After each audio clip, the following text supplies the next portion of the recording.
Homeless Diary, Friday 9th of January 2026. I'm homeless in London, UK. I sleep in a tent. There is a storm, it's raining heavily and it's very windy. I made the right decision sleeping on the landing in a block of flats instead of my tent, or I might have ended up on a tree. I went to the homeless day centre for breakfast and lunch and to shower. For breakfast I had 2 fried eggs, fried tomatoes, plantain and baked beans.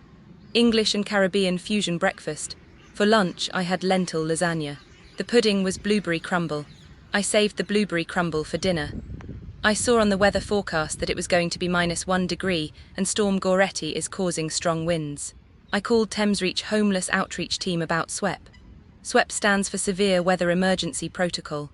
SWEP beds only open to get rough sleepers off the streets while the temperature is 0 degrees or below, but in London, it's never for more than a few days. As soon as the temperature goes up to 1 degree, SWEP beds close and they kick all rough sleepers out back to the streets to continue sleeping rough. Thamesreach Homeless Outreach Team called me back hours later. They told me to go to St Mungo's Church Walk N16, the crack house women's hostel where I had been in a SWEP bed for a few days until 2 days ago. I told Thamesreach I cannot be in the crack house again because it's unfit for human habitation, that all the residents smoke crack in their rooms and I was suffocating, very nauseous, dizzy and faint from the second-hand crack smoke. It caused me a sore throat and to lose my voice, that I had to sleep with the windows open in -8 degrees, so it was just as cold as sleeping outside in my tent. I told the Thamesreach worker that I have a disabled freedom pass and will go to a different SWEP shelter anywhere in London. She replied that I am verified as a rough sleeper in Hackney and that St Mungo's Church Walk is the only SWEP bed for women in Hackney. I arrived at the St Mungo's crack house. I told the St Mungo's worker I'm back in the Church Walk crack house. She said calling it a crack house is offensive. I told her it's a crack house where all the residents smoke crack in their rooms and a woman deals crack from the hostel, and you being in denial doesn't stop it being a crack house. Last time I was in the St Mungo's crack house for a few days until 7th of January. They gave me the room's key. This time the St Mungo's worker refused to give me the key. I told her how am I supposed to go to the shared toilet when I can't lock the room, and they are all crack addicts so my belongings are not safe. And last time while I was out, somebody went through my belongings looking for things to steal. How am I supposed to lock my room when I go out when you take half an hour to come when I phone you? She still refused to give me the key. She went upstairs and unlocked my room. It was absolutely filthy. It had not been hoovered, mopped, and the surfaces had not been wiped at all. I told the St Mungo's worker it's absolutely filthy and had not been cleaned at all. She replied, it's a hostel. I asked her if the cleaner works at the weekend, she said no. I asked her if the bedding was clean or reused from the last person in the room. She said the bedding was clean, but I don't think it was clean, as it had bits on both the duvet and on the sheet under the duvet.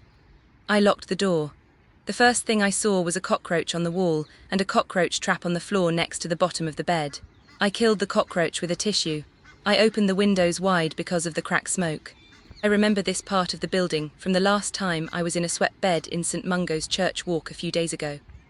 I went the wrong way several times and ended up in this hallway, and the crack smoke was even worse than where my room was. My room is a wreck. It looks like it's not been refurbished since the hostel opened in 1993, 33 years ago. One of the cabinet doors has fallen off. There is a massive brown stain around the fridge that looks like there was a fire caused by the fridge. Or maybe extremely dirty brown water from rotten food defrosting in the fridge icebox. There is a similar brown stain against the wall where the window and the top of the bed are. The wash basin is filthy. Water comes out round the base of the cold water tap. Someone's belongings are still on the top of the wardrobe. The radiator does not work. The room has no heating, therefore it's unfit for human habitation. I was suffocating, very nauseous, dizzy and faint from the second-hand crack smoke. It caused me a sore throat and to lose my voice. I had the windows open 24/7, but it made no difference because the crack smoke came into my room under the door and round the door frame.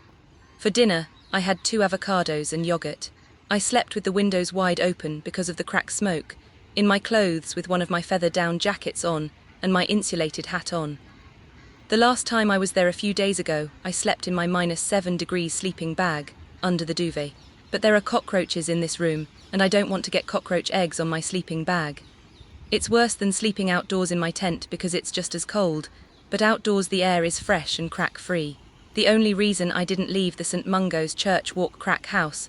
The first night, is because I wanted to record videos to expose St Mungo's. If you're homeless or facing homelessness in UK, I have lists of where to get free meals and food, where to shower, do laundry in 100 locations in UK. Also, how to get temporary accommodation from your council and rehoused in England, Wales, Scotland and Northern Ireland. I also wrote homeless survival guides for UK, US and an international version for those of you elsewhere. The links are on my pinned post.